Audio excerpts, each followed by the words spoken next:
ikiwa ni FIFA World Cup 2022. That is Qatar 2022 FIFA World Cup is here with us. Finally, we are here at 2022 FIFA World Cup. And of course, it's finally here with us. That is 2022. A very prestigious very prestigious tournament of football. And we just posted here, they said, as the most prestigious soccer competition in the world starts this Sunday, we shall be here with the top sportsmen from West Bukusu to bring you their analysis and prediction from the group stage, round of 16, quarters, semis, up to the final. So of course you are at home of this tournament, and of course tutakuwa tunalika wakereketo wa sporti wakizungumzia kuhusu swala la Qatar 2022 FIFA World Cup. And of course I'm here with my guest here, Bradley Lusweti MUNUYA, for the part 2 of this show. Na hapa tunazungumzia masuala ya FIFA World Cup 2022. Karibu sana, naitwa Tiberius Simio. And of course, feel free to also comment hapo chini where are you watching us from. And of course, welcome back all to part 2 of the show. I'm Tiberius Simio. And of course, with my guest, Bradley MUNUYA, we are just talking now on matters of FIFA 2022 World Cup. Wewe unasupporti team gani kule FIFA 2022 World Cup? Which team are you supporting? And of course, we've almost how many countries there? 64? 32 countries, sorry. 32 countries, 64 matches. So unasema ni kuhusu timu hizo ambazo ziko kule zinawakilisha dunia nzima, iko kule Qatar. Unasemaje kuhusu timu yako? Which is your team? Which is your favorite team ambayo unasema wewe kama mtazamaji wetu wa West Bukusu Online? Which team are you saying to the winner? Nimeona watu wanasema Brazil, wengine wanasema Germany, France kama iko, sema then Netherlands, Ghana. So which team are you predicting itashinda hii ligi ama itashinda hii tournament ya World Cup 2022? And of course I'm here with my guest Bradley ambaye pia ni mchanganuzi wa sporti. And akona maarifa kidogo ya sporti, atatueleza vile anaona timu zimejipanga namna gani kule, and what is going on, what is blah blah ABCD, what is trends of FIFA World Cup. Yeye ana historia gani kuhusu FIFA World Cup, hivyo tu. And of course pia nataka nikushirikishe wewe pia ukue hapa kama mmoja wetu, na ukue pia free and willing to participate in this comment section. Comment hapo chini wasemaje kuhusu hizi timu. Which team are you saying this will win this tournament, and for what reasons? Of course, nitasoma your comment here on this show, live on the show. And of course, feel free also to follow our other handles. We are also on YouTube. That is Tiberius Simio on YouTube, or just click the link up there. It'll break out YouTube. Na pia you will get there some videos on YouTube. Of course, you will watch some videos, and of course remember to also subscribe to that YouTube channel pale kwa YouTube. Pia tuko pia TikTok at West Bukusu Online, tuko pia Twitter at West Bukusu. I'm Tiberius Simio on Facebook. On Twitter I'm Simio_Tiberius. On TikTok I'm Tiberius Simio KE. On Instagram I'm Tiberius_Simio. Nataka nikukaribisha mgeni wetu kwa kipindi cha pili. Wasalimie tu watazamaji wetu ambao wanatazama kutoka maeneo mbalimbali, na pia wakaribishe on part 2 of the show. Karibu sana. Karibisha watazamaji wetu tafadhali. Nasema karibu kwa sehemu ya pili. Yes. Sehemu yenye uzito. Yenye uzito wa World Cup, FIFA World Cup. Jambo ambalo lilileta sasa hapa ni kombe la dunia. La World Cup kabisa. Tournament in the world. The most prestigious one. Asante sana. Na msaji, hiyo ndio sauti ya mgeni wetu pale hivi, Bradley MUNUYA. Amejieleza on part 1 of the show. If you want to know much of him, enda kwa part 1 utamwangalia vile alikuwa anajieleza kwamba yeye nani, kasomea wapi, kakulia wapi, na sporti pia kaijulia wapi. Na pia ametoa pia wosia wake kuhusu timu za West Bukusu na mashirikisho yote na waandalizi wote wa sporti ya West Bukusu. Unaweza hakuosha FIFA World Cup 2022. But before I come to that, ngure wewe FIFA yo ye when hula World Cup yo hivyo mangasino makosi. And how fiasco was it? I think my first FIFA World Cup niliangalia nikiwa mdogo. I can say that's 2006. Oh, 2006. That's when I was saying mimi ni fan wa timu ya uniform za blue. I used to like that blue color. That was now Italy. Oh, Italy. When win 2006. 2006 by the way, yes. Then sasa the 2010 World Cup. Hiyo sasa Bafana. Hiyo sasa niliona sasa ya Africa. Nikiwa sasa nimejua football vizuri kabisa. Ilikuwa hapa South Africa. South Africa 2010 FIFA World Cup. Then Spain won it. Iniesta goal, let's stand. Iniesta by the way. Then 2014 Germany. Do you remember the final of 2006? 2006. It was Italy versus France, I think. I think Netherlands. No, Netherlands was 2010. Oh, Netherlands was yes. Spain, Netherlands. Then 2014. Germany was versus. With these titles of the World Cup, 2010 was which title of the World Cup? The name of that World Cup? Okay, I'll tell you later. Then we came to 2014. Germany won. I think. Versus Argentina. Then 2018, France won it. Then here is 2022. Now, the most expensive Qatar. World Cup, Qatar. It's So the most expensive FIFA World Cup. Why do you say history. that? Why expensive? The costs that have been used in preparation, it's the most expensive FIFA World Cup. Yeah, I think it's the most. Hizo viwanja and all preparation. Why do you say it's the most and Qatar is among the developed countries? Yeah, because I know it's always expensive. Yeah. Yeah, not that way. Yes. But the expenditure, the preparation that have been used. Qatar spend sana. Imekuwa ranked the most expensive FIFA World Cup. Yes. Then I think Brazil ndiye inaifuatia. Okay. Now talking about World Cup 2022. Kuna timu za Africa? We have which are they? Tano. I think kuna Morocco, Tunisia. Those one we can call them underdogs. I think a country like Tunisia wanaenda to entertain World Cup because there is nothing much washa achieve. Yani round of 16 they have never called group stage ndio kwa mwisho wao. Hata ukikuuliza mtu, most of the people hata nilikuwa nakutana nao we talk sports, kila mtu anakuambia mimi ni fan wa Cameroon, mimi ni fan wa Ghana, ama fan wa Senegal. Until yani Tunisia is just for Tunisia and Morocco I think. Hata mpaka nikajiuliza kwani is it that damu ni nzito kuliko maji ama ni nini? Zinapitanga aje? in that in a way that ukiangalia these are Waarabu. Unaona Waarabu wa Tunisia na Morocco. Most people hapa Kenya nimekutana nao wengi wako tu Ghana, Cameroon na Senegal. Because they're black. I think that's the reason, because I also like somebody somewhere or a particular, I watch most of the time football things. Yes. On a particular national TV station akasema these people mbona watu wanapenda sana Cameroon, Ghana na Morocco na nini na we are Bantus and we come from those sides. But I think those naweza sema ni hivyo, lakini otherwise tuko na hizo timu tano Africa. Then from the look of things Africans ni mbaya. I can say ni mbaya kabisa. Because before that with those classification of World Cup according to the federations, mbona Africa ikapewa, why only 5 teams in Africa, not like other federations like UEFA ni timu 16, kuna zile za America timu 7. I think why do you see Africa tunapewanga timu 5 peke yake? I think even we are better than some teams. Like CONCACAF, we only have 4 teams.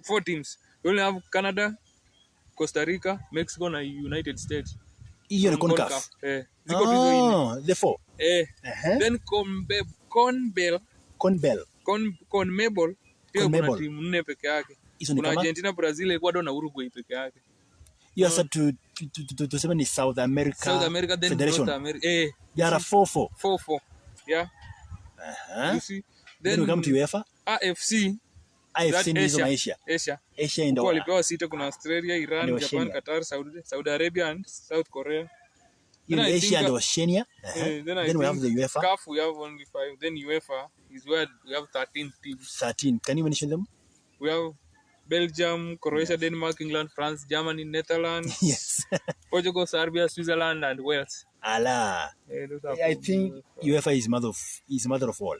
And if you are very keen, the leagues at UEFA ziko strong sana. Oh. You see, Now, according to you, when you we arrange as per there are 5 federations in world, or are they 6? There are 6. Now, according to you na vile umefuatilia masuala ya FIFA, which federation have carried many trophies of the 6 federations in world? I think From your guesswork, I know you've not maybe googled, but what's federation ambayo imebeba vikombe vingi? CONMEBOL down there, Brazil have more World Cup trophies Oh, than any other team. and Argentina, of course. Brazil, Argentina have 3 or 4, but Brazil has the most. So then when you come to, I think UEFA, very few teams they have made it. they have made it. But like if vikombe vingi vimeenda South America. South America, I think, because of Brazil. Now, tumzie kuhusu hizi teams Africa. Yeah. There are 5. 5 of them. Ni timu gani ambayo unaona kweli it will go somewhere? But before that, let me talk to my people, of course, on Facebook. Kindly, we are live on West Bukusu on Facebook page. We are just how discuss FIFA World Cup 2022. Tunakuuliza penye uko pale, which team are you supporting in FIFA World Cup 2022?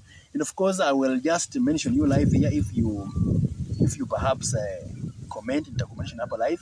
Nimeona Norman Wecho Dogo wako hapo. Joy B. Desalemist, they are there, of course, they are watching us. Harrison Joseph, they are watching us. Cindy Jr., and of course, Dan Weso, they are watching us also. Dennis Khaemba, Norman Densifela Barasa, they are also watching us. And of course, guys who are watching us, Florence Shiku Kamene, Watenya Paul, they are, of course, watching us. So kindly comment pale chini. Which team are you supporting in World Cup? Hivyo tu, na nitamention your name pale chini, tuone unasema namna gani kuhusu timu hizi za Afrika ama timu zote ambazo wewe unashabikia. Now, back to the World Cup, or back to the African teams. You've said there are 5. Now, one of the trends that maybe you've listened, ambazo umeangalia hapo chini, na ambazo pia unatembea ukiuliza majamaa kidogo, na pia uyafanya research. Okay, we cannot expect much kwamba itawin, but zitaenda mbali gani? Na ni timu gani ambayo unasema kweli hii itafika mahali fulani? Though win nayo maybe we don't know, but football is football. But unaona kwamba timu ambayo itaenda vizuri itakuwa gani, na ni kwa nini labda, na itafika mbali gani? Hivyo tu. Karibu Mkosi. Like no. I can say in Africa we are thinking of Senegal. And if we talk of Senegal, we talk of Sadio Mane. Yes. Even when I think of what has happened to Mane, I feel like crying over. In Africa, si wote tulikuwa tumeona Senegal. At least walikuwa na group mzuri, QATAR, Ecuador, Senegal na Netherlands. I think that was the easiest group an Africa country ilikuwa imepata. Yes. Then now, Senegal missing Mane. It is a downfall to them. Very downfall. It was, hata mimi at first nilikuwa nafikiria Mane aliamua tu kujilaza, maybe asema sikose World Cup. Like most people walikuwa wanafikiria hivyo. Hata tukasema mfano kama ya Giroud to France. Giroud alitafuta red card. Mbona hakutaka hapa acheze last game in that afiche kwa World Cup? Unajua? Oh, Giroud. Alitafutia red card. That was an intentional red card yenye unataka kufiche next game. So Mane akaingiludiwa kwa latest squad tena, but Thursday I think Tuesday is when the doctor alisema tosha, haiwezekani. After the operation ilisemekana haiwezekani asicheza World Cup. Sasa hiyo ni pigo kwa Senegal. But I think this group Senegal might qualify as number 2. QATAR na Ecuador sioni. I don't think kama wataenda mahali. So I think Senegal will be in round of 16. In other teams. But before niingia hapo hivyo, before niingie kwa timu nyingine kwanza hapo kote. Unaona football ni aspect ngumu kabisa. In that unaona vile wameenda hivi plus wamekuwa wanacheza a different formation, different tactics, different playing style, kila kitu ni tofauti, different rhythm. Then player abruptly umeitwa national team, mmetoka pale tofauti, mko mnakuja kuficha pamoja. Kwa maoni yangu mimi naweza sema group stage first 2 or 3 games itakuwa fitting into the game, na that's where kuna team to expect zi qualify na zita qualify juu ya kubahatisha, kuna team to expect zi qualify na zita qualify juu ya fail of a rhythm, fail of a formation, fail of kucheza vile inatakana. Yani mwingi kwa hii system ya huyu coach kuna vitu zitakataa. Sasa hiyo itaangusha timu nyingi. Sasa kwa maoni yangu nasema group stage I think zitakuwa kama za kuingizana formality, formation nataka. And then sasa hapo hivyo ndio utaona timu nyingi zitatoka, timu nyingi zita lose zenye hatu expect zi lose. Then kuna timu zitabahatisha zi win. Sasa football si kitu rahisi tena. Especially in international games. Tukiingia hapo kwa group nyingine yenye kuna Africa ni Denmark, Tunisia, Australia, France. Now, okay, before that, I just asked you about the state of African teams in FIFA, and you've talked about team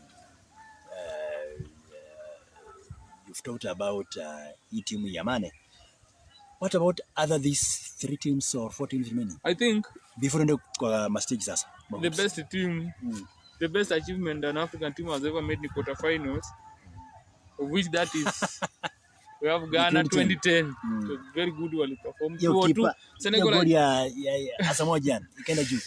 Then 2-2 is when Senegal achieved kidogo Senegal walijaribu hapo ndio walifika quarterfinals. That was 2002. Then Tunisia ni Joy Riders, they have participated 5 times in the FIFA World Cup, but the best they ever make in group stage 2 na they are eliminated. Then now Cameroon have also reached the quarterfinals in 1990. 1990? Yeah. In 1990 walifika quarterfinals. Then these are other boys, these are fellow Arab Moroccans. They surprised so many people in 1986 in that they won the group stage, the group which had England, Poland and Portugal. They managed to qualify to the round of 16 where they played Germany. Again, they were almost to eliminate Germany up to the last minute when they lost to Lothar Matthäus' goal very late of Germany. That is the best performance. 1986. That is the best performance of Morocco. But since then, they are just also Joy Riders. We qualify, we get eliminated. So, timu ambazo unaona zitaenda timu ambazo naweza patia upato. Think Ghana is in the same group na Uruguay. I think that is a revenge. They look at the 2010 revenge. Yes. I think Ghana. Then Cameroon. Okay, let's go to the groups. Morocco kusema Samuel Eto'o kusema Cameroon will win the Cameroon will win the FIFA World Cup, and they're in a dead group of dead. Serbia are not, is Switzerland, Brazil and Cameroon. And kiangalia watu wengi wanapigia upato sana Brazil. Don't know. Yes. Tuzungumzia kuhusu hizi group stages. Group A mpaka I think A to F or A to H. Baadaye kidogo. Now guys, if you are watching from home, kindly tell us unatokea ukiwa maeneo gani. Feel free to put your comment section. Feel free to put that in the comment section of this show. Ramu comment section au nihohola, where are you watching us from? And ni timu gani ambayo unasema hii kweli itashinda. Nitaweza kusoma ujumbe wako hapa live kwa Facebook, and remember we are also follow our other handles. We are also on YouTube. That is Tiberius Simiyu. That's on YouTube. Tuko pia kwa Twitter at West Bukusu Online. Pia we are there on TikTok at West Bukusu Online pia. And the hashtag we use is hashtag West Bukusu Online. Now, tuzungumzie kuhusu group stages. Now, group A ni timu gani na gani? Qatar, Ecuador, Senegal and Netherlands. Qatar, Ecuador, Senegal, Netherlands. Angalia depth ya which team, because each group number 1 and number 2. Number 2 maybe. I think Netherlands will take it very early. Number 1. Netherlands and Senegal wanaweza qualify hapo. Qatar and Ecuador, I think even Qatar are just there because they're host. just there because if you look at the squad yao yote, there are players who are playing in their league. And their league is not much recognized. Even you can say Tanzania Premier League is better than Qatar League. Yes. Because most players go to Qatar to look for money. Yo. You know, once you reach in Qatar, you are in money. Yes. I say Qatar and Ecuador, I don't think they will go far. That is for Group A. Now, Group B. Group B, tuko na England, Iran, USA, and Wales. I think it's also somehow group ngumu. England, Iran, USA, and Wales. Ni group ngumu because of the 3 teams. Iran, I can say they have nothing to show up. Oh yes. But USA, I think wako na squad mzuri. England and Wales. But ndapeana England na Wales qualify. England and Wales. On that note, if I go far, England, I think England team selection, I think it was done, I don't know based on what. Because we have some players wameselektiwa England national team kwa klabu hawachezi. Look at the Maguire. And that's why now I say Maguire. I think African players should just remain African players. Yes. Just African. Fikayo Tomori is an African. Let him just come back and play enough. If you rank Fikayo Tomori's tackles, interceptions, aerial duels won, ground duels won, you cannot always compare na Harry Maguire. Maguire is so poor. But they have selected Maguire over leaving out Tomori. And Tomori is better than ukiangalia nani? Tammy Abraham ni Mwafrika. He's doing best in Roma. Lakini hawezi selectiwa England national team. Mimi kwa maoni yangu, I think England, that selection. And kitu ingine, sioni mbona Southgate England alichukua Raheem Sterling na akamwacha nani this Manchester boy. Jordan Sancho. Sancho has more dribbles, more achievements than Sterling. Sterling amekuwa fluke Chelsea. Hakuna kitu amefanya ameachieve Chelsea. But unapata ameselektiwa. Sijui in what criteria ndio England wanachagua team. But for round of 16, I think group yao they will go through. Si mbaya sana. Si mbaya watapita. Then group C tuko na my predicted champions Argentina. I think I'm predicting for Argentina to win. Then we're going to Saudi Arabia, Mexico, and Poland. Another very difficult group.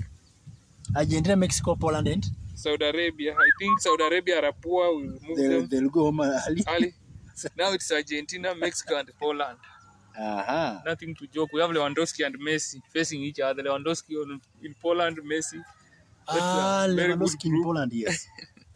But I will give Argentina and Poland, I think. Group D, tuko na France, Australia, Denmark, na Tunisia. Hiyo nayo ni rahisi. I think I will give France and Denmark.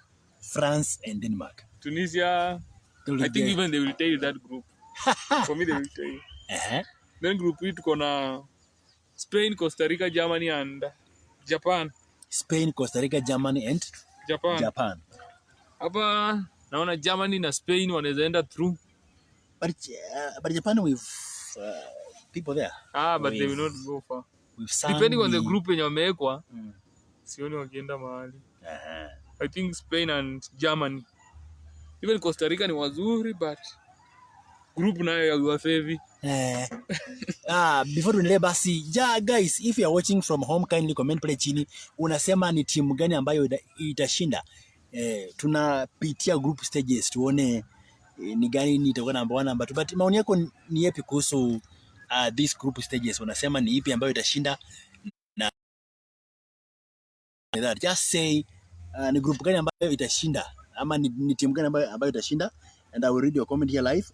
Of course nimeona majamaa they are watching us, that is Mwalimu Paul, Sikolia, Meshak, Duncan, Du, Aaron, Oscar, Eric, Watilo, Norman Wecho, Simiyu, Abel, Sosi, Misiko Net, they are watching us live on West Bukusu Online. So kindly comment pale chini useme wewe unaangalia unapitia unapika upatu kwa timu gani, and of course I will mention that comment live on West Bukusu Online. Also remember to follow our other handles. We are also on Twitter at West Bukusu, Facebook we are at West Bukusu Online, on YouTube Tiberius Simiyu, or just click up a link nitakupeleka direct hadi kwa YouTube, tutapatana hapo live. Nimeona Bradley Danikan Barasa anasema Bradley Antiberia Donisius niko live. Ni Danikan Barasa, musician. Thank you so much Danikan Barasa for watching us, our top fan also, and one of the follower, top fan of West Bukusu Online Facebook page. Uliono mwamiri Danikan Barasa urula. Now tuendelee na group stages. We were on which group? Group F kuna Belgium, Canada, Morocco na Croatia. Belgium, Canada, Morocco Canada. na Croatia. I think Morocco au wameshatoka. Cannot give them anything in that group. I'm giving for Belgium, yes, na Croatia wanaweza enda through. Belgium and Croatia. Then group G kuna Brazil, the expected champion from many people depending on the squad depth. Squad depth.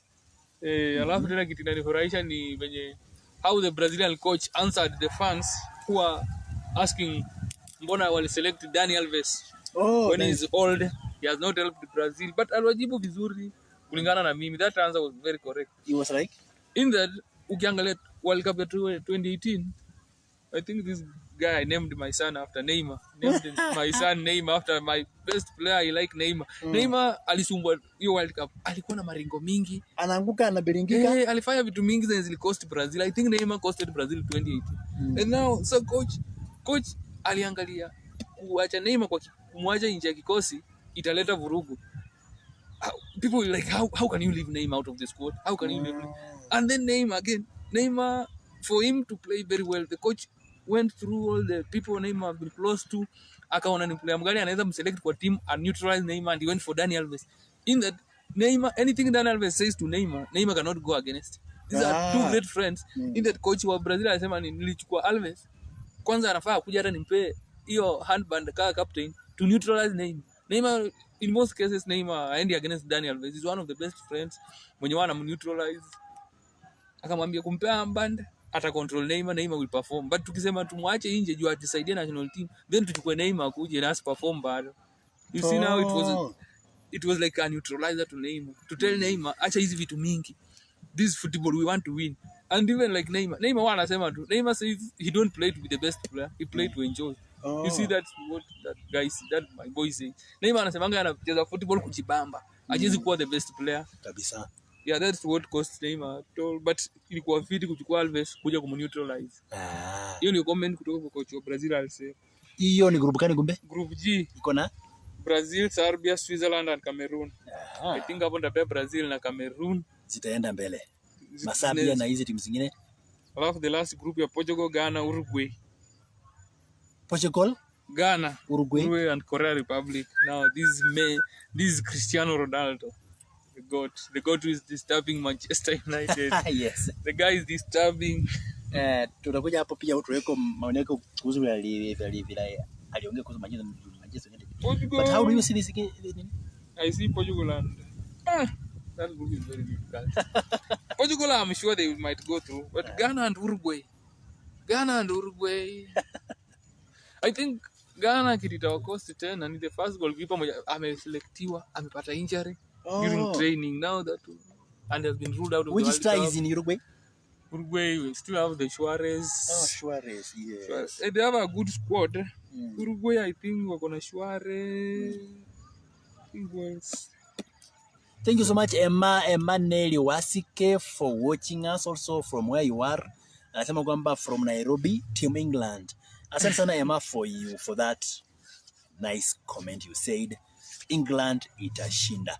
Na wewe unasema timu gani itashinda katika gombe la World Cup? Tunajadili tu kuhusu tuko tu kwa group stages, tunachambua group stage ambazo zitakuwa kali. So we are just asking ni timu gani ambayo itashinda. So we are asking that. Wewe unashabikia timu gani popote ulipo pale? Emmanuel Wasike anasema kwamba live from Nairobi, Team England na Dani Barasa, and of course for few of us who are watching. Thank you so much. Yes. I was saying Team Uruguay, we have Darwin Nunes. Yes, we have Ferran Torres, very good players. Pelistri, a player of Manchester United, but not known that. We have Cavani, Suarez. Oh, Cavani. Yes. Hey, Suarez, what? wako na squad mzuri, wako na Diego Godini. I think Juventus guy. I think these people Uruguay wako na squad mzuri, lakini sasa hiyo group wako then ukiangalia Ghana pia they are not that way easy. Ghana wako na the two brothers Sandro Ayo and Dede Ayo. I think it's also their last World Cup now. Watataka kuonyesha makali yao. Then to revenge against this. Then Ghana wako na party. And when you talk of party, you talk of Arsenal. Really red hot Arsenal. The midfield deep na party. Then wako na Tariq Lamptey. These are a boy mwenye amekuanga anajiita mu England, but he has seen yesi mzungu na vile vitu zinaenda itumbidi a shift to Ghana, the home country. We have Daniel Amati, we have Dennis Odoi, we have Gideon Mensah, Thomas Partey, Elisha Ouso, Mohamed Kudos, very good players. Then Ghana, that group now Patia Upato, but not that way that they will qualify. But I'm sure Portugal will qualify. And I'm seeing so many people there. So many boys are eager to see a final between Argentina and Portugal. They want to finish this issue of nani mkali kati ya Messi na Cristiano. Mungu azaidita watu kutane finali. Tuone nani mkali. But kusema hivyo, we have so many fans of Argentina. Brazil wanasema kwani wewe uone Brazil. Then something I can talk about the World Cup, Qatar, I think the issue of racism. Racism. Very touching. Racism. What about it? You know, in football, racism is very wide. And for me, for advice I can give to reduce this racism is very simple. Let these media people not show the camera to the person who have made that racism comment to the player. Unaona, in that mtu wa kamera, wewe usikutu hapo, mtu wa media usikutu hapo kukimbia kuona nani ametusi nani ametusi nani. Unajua the more unamuonyesha kitusi na ina trend sana. Unaona, that's when it itaanza kutrend. Lakini ukitaka kumaliza racism usionyeshe. Wewe usionyeshe, assume there's nothing that has happened. You know, racism is obvious. We have so many players. Player that make mistake, atakuwa abused. Yeah. Na mnamrushia ndizi. You see that? Then for me, I see produce racism. Wacha mtu wa camera as focus hapo sana. Focus kwa mpira. Focus on football. Like vile wanafanyanga watu, like someone amevaa nguo fulani ana promote a website na anakimbia kwa uwanja mbio. The cameras haonyeshangi sana. You see yes kabisa. Ferdinand Wafula anasema kwamba watching live from Nairobi, asante sana. Anasema kwamba Brazil is my team. Fedi, asante sana kwa your comment from Nairobi. Anasema kwamba Brazil is his team. Ferdinand, thank you so much for your comment. Watu wa media waachane na hivi vitu ya kufocus mahali kumetokea na issue. Unaona? In that you see kuna vitu fani zinafanyika kwa uwanja, zile zenye mafani sasa tunataka tuone. Unaona, we want to see what is happening next, but they close us, we don't see. Now why don't they use that way? Wasionyeshe sasa hivi vitu ya racism. Mtu anafanya kitu ya racism wanafunikia. Unaona, haita trend sana. Then it won't affect somebody sana. But wakiache onyeshane ita trend sana. It will trend very badly. When you say racism na mpira haujaanza, imefanyikia wapi? Racism is everywhere. Oh yes. Racism is, especially in the EPL. Racism has been there throughout. Look at I think they were Euros when Marcus Rashford and Bukayo Saka missed the penalty, the late winning penalty. They were abused. You know, they are playing for England and the Africans. We know. Even what I can advise is that African players bwana, sijui mbona hatupendi tu mahali tunatokea. Now talk about the timing of Qatar. Manake watu wanasema kwamba for Qatar and East Africa time zone is seemingly the same. The most nilikuwa worried kabisa it was Brazil, ambapo inafanyika usiku saa 8 bwana. Saa 8 saa 10, but how do you say about these time zones? But I think time zone ya Qatar is very good. The first match, the earliest match itakuwa saa 7. Saa 7. Then another game saa 10. That is East Africa time. Then another game saa 1. Then another game saa 4. You see that time lag is very good. It's very nice. So watu wasihofu sana. Wataangalia hizo mechi zote. After the opening match ni saa 1 kesho. The closing match itakuwa saa 12. The 18th. You see, now time is very good. Time is very conducive. Mechi ya kesho ni gani? Ecuador, Qatar. The host and hiyo tu moja peke yake. Hiyo moja tu. Alafu utapeleza zako mechi zingine za kesho za hiyo Jumatatu na kuendelea. Now, guys, welcome to this show. And of course, we are just talking matters of politics, matters of sports. I'm sorry, matters of sports. Of course, we are with Bradley MUNUYA, who is the outknown sportsman from West Bukusu ward, coming from the suburbs of Namuninge. Now, unatazama ukiwa maeneo gani? And which team are you saying that this might take this thing easy mapema? Ferdinand alisema kwamba ni Brazil, ni timu yake itashinda. Asante sana. And some Emma Nelly Wasika alisema England. Unasema ni kuhusu timu hizi? Some people are saying Netherlands pia. And yeah, people are wanatoa maoni yao vizuri kabisa. Unasema ni timu gani ambayo itashinda World Cup 2022? And for that sake, just comment pale chini na nitasoma comment yako live on this page. And of course, remember to subscribe YouTube channel. If you're watching us on YouTube, go to that channel, subscribe it. Of course, share it to your friends, pia or like it or follow it. Yeah, and of course, feel free to also work on our Twitter platform. Tukupia kwa Twitter at West Bukusu. Pia tukupia kwa TikTok at West Bukusu online. Yes, you are doing something about. And I think FIFA, the predictions that people are making, I think making a predictions are ngumu. Oh yes. You know, football vitu inasumbua. Oh yes. I think my prediction will come out of after round of 16. Out after group stages, teams that qualify round of 16. Oh yes. Hapo ndo predict, but for now still ukinifinya kukuta sana ndio prediction, I'll give it to Argentina. I think Argentina might win it. Yes. Then now ukiangalia France pia they had a good squad here, of course. Oh, France, yes. But after the elimination of N'Golo Kante and Paul Pogba, that one killed the team. Why did the Kante and Pogba? That is an injury. Oh, injury. Yeah, both have injury. Both? Yeah. Then now the worst came when Christopher Nkunku got injured. Wow. Some 2 days ago. Christopher Nkunku, one of the best players in the Bundesliga. The player mwenye ameperform akona around I think 12 goals with 10 assists. Ni player mzuri kabisa. Amepata injury.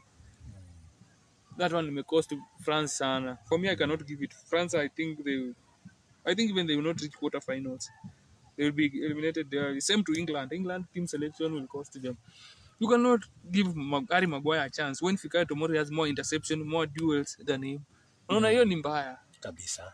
Maguire is poor than Tomori. Wamemwacha nje. Unaangalia performance ya Raheem Sterling iko poor. Afadhali hata Jordan Sancho angechukuliwa. Unaona that selection sijui wana base kwa nini. I think England pia their performance, they have quality players, wako na talent, but if you look at the league wamecheza recently, even Mason Mount still ameperform poorly akiwa Chelsea. You see most of England players, very few ndio wametamba, like Harry Kane, I think ataperform juu amekuwa on a good form. We have Jude Bellingham amekuwa kwa form nzuri. Kyle Walker, Alexander-Arnold, no watu wamekuwa kwa sport wako fit, lakini England pia I think quarterfinals waoni. I don't see them there. The team I can say they have a good depth and they can do much. I think Argentina, Portugal, Germany, Brazil. Even not leaving aside Belgium pia ni wazuri. But for me, I think the champions, I don't think they will retain or they will go far. That is it. Now, that is John Wafula. Nasema kwamba I'm right there with you. Good job. Thank you so much, John Wafula, our anniversary follower, for that comment. Now, there is a comment from Sepp Blatter, the former FIFA president. Alisema kwamba it was wrong to place Qatar to be the host of 2022 FIFA World Cup. Kwamba ilikuwa vibaya kuweka Qatar host the whole thing. What do you say that? I think sijui hata alifikiria nini ndiye akasema hiyo, but I think Blatter, I think ninasema nikani kuchanganyikiwa ama kuna utapeli ilikuwa ifanyike mahali.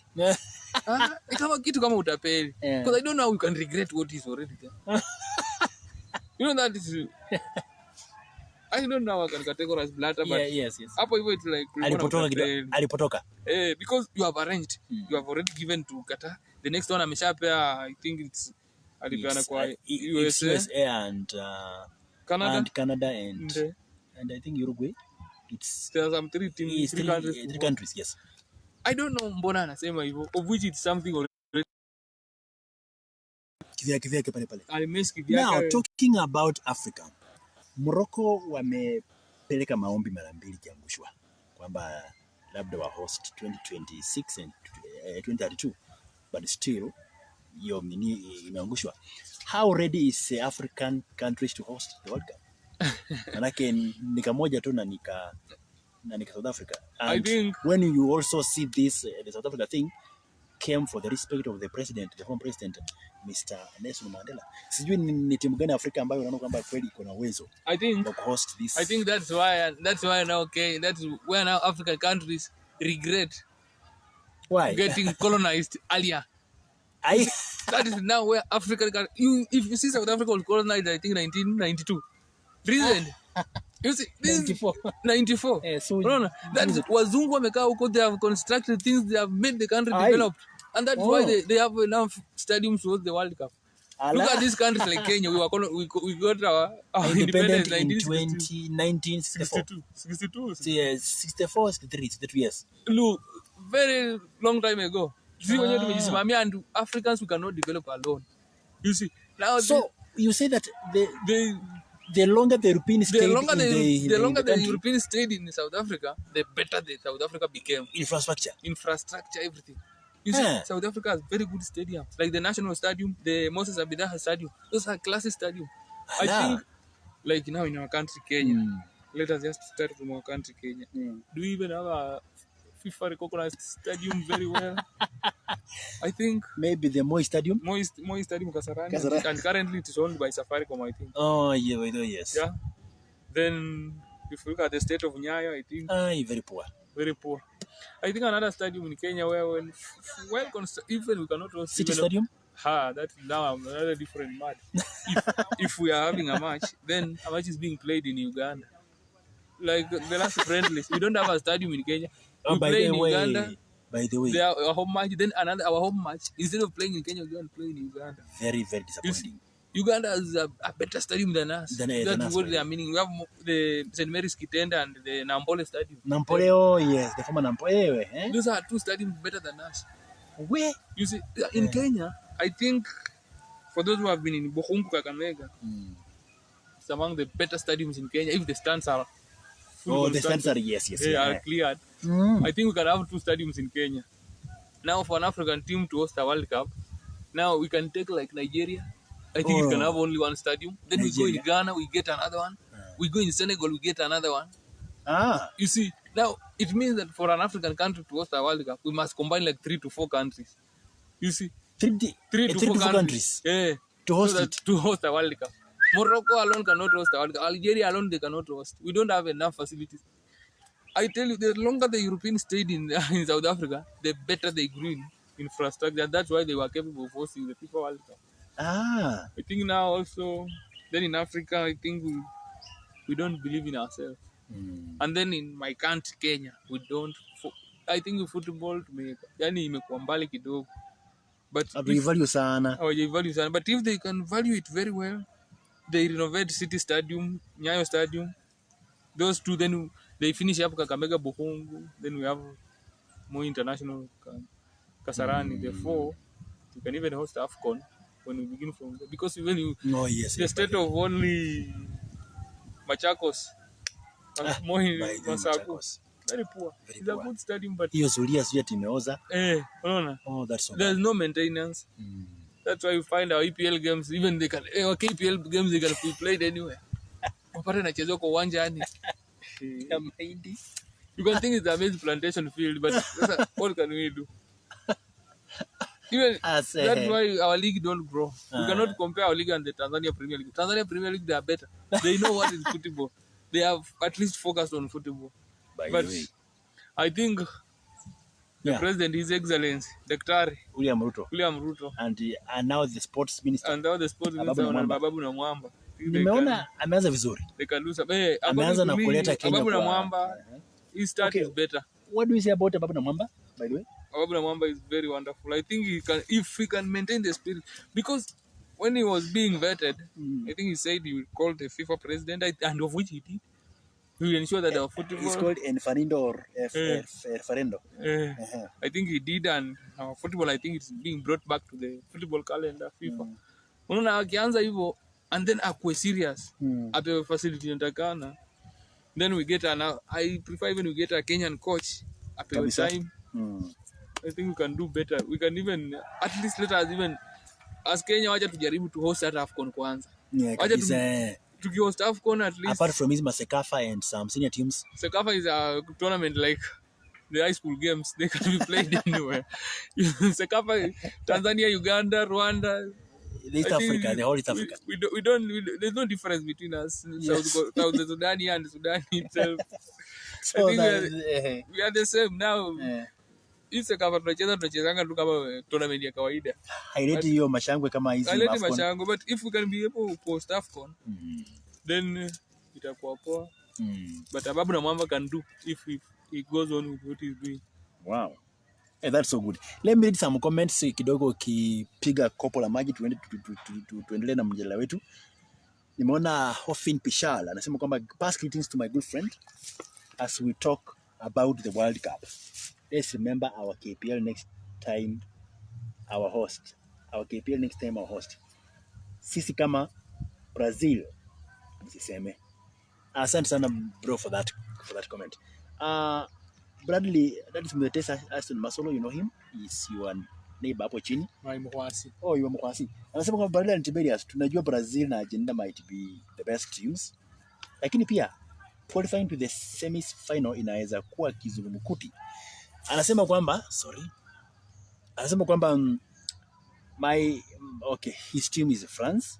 France will be, they will have, I think they have 13 players of African origin in their squad for the World Cup in Qatar. He has gone ahead by mentioning them. That is Steve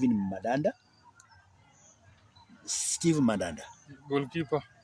Jules Kounde. Axel Disasi. William Saliba. Dayot Omar. Upamecano. Ibrahim Konate. Eduardo Gamavinga. Amesema kwamba tena Aurelian Tuchemi. Yusuf Fofana. Karim Benzema. Osmane Dembele. Alafu Ranandai Kolo Moani na Kylian Mbappe. Sio kwamba hao wako na uraia wa Africa and they look African in them. Yeah, even so that's why. Agree. That's even why them you find them supporting African things like recently Rudiger said that any coin he will get in the FIFA World Cup he will donate to his home country, man. Oh, Rudiger. He accepted. These people are usually accepting the Africans, but now the problem is I don't know why they don't want to represent us. And if I can quote Jose Mourinho said what African countries will win the World Cup only if African players will agree to represent their national countries. Like France, the 2018 champions. Majority of the players are Africans who participated. Very few like Griezmann or Giroud are the Europes, but I think 90% of the team are Africans. But I think they are half caste and immigrants. You can. I don't think it's that way because you see these Western countries, Western African countries. I think they have close association with France after the colonization. Then when they moved there. Yeah, the parenting and marriages. Then job issues. Job issues. Somebody goes there, then Anaka huko, then that's how things go. And they find him calling himself a European. It's fine. But if they will agree to come back and play for African countries, then we will win an FIFA World Cup also one time. Wacha pia naona unaweza tafuta that fixture ya siku ya Jumapili na Jumatatu kama uko nazo pale utusomeko ni timu gani na gani ambazo zitaanza. Of course kesho ni Qatar na Ecuador. Saa ngapi? Saa moja hapo, sio? Hiyo tu itakuwa mechi ya kwanza peke yake. Itakuwa 7 p.m. Okay. Now, guys, if you are watching from home, kindly remember to also follow our other handles. Tuko pia kwa Twitter, that's at West Bukusu. Pia tuko kwa TikTok, Tuko pia kwa TikTok, that's at West Bukusu Online. Pia pia tuko YouTube. On YouTube, it's a YouTube channel, guys. Go there, move there, and subscribe to that channel on YouTube. It has almost 1,610 subscribers on YouTube. Join the family of YouTube. Subscribe pale kwa YouTube, ukue one of the followers ama ukue one of the subscribers of that YouTube channel. So number 2, in case you want to be interviewed on this channel, kindly feel free to send your request on the comment section, on the inbox section of this page. Just request, then tutapanga siku tukuweke pale when we are free from our normal courses, because everyone in this world na in this space akona kazi yake maalum ambayo anafanya, lakini tukipata free time tutakupanga hapa hivi and you will come here to share your stories to our followers. We don't take this for granted, guys. You've been there, you've been supporting us, sharing these pages, sharing our pages to your groups, to your accounts. Wanafanya kazi nzuri sana. Of course we are here, tumejitolea kufanya haya maneno. It's not that we don't have any work to do out there, but we have also. But we always spend some time to come here to share our stories, to share our ideas, and that's where we are. And we shall be covering the events from West Bukusu.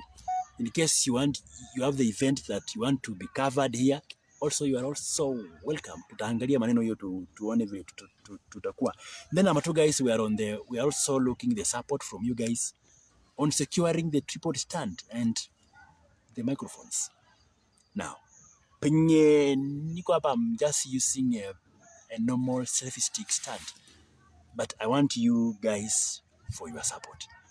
Najua kuna majamaa, they are planning something small to support me, but I also call you guys to support the same. So I posted the number up there. The number is on our page out there, but kindly remember to go there and also be part of those who are supporting. So remember to also support that, and of course we shall be well to go pamoja. So yeah, just in case you want to support the program of purchasing the tripod stand and lavalier microphones zenye huwa wanafunga hapa kwa hii shingo, you are free to donate your small contribution.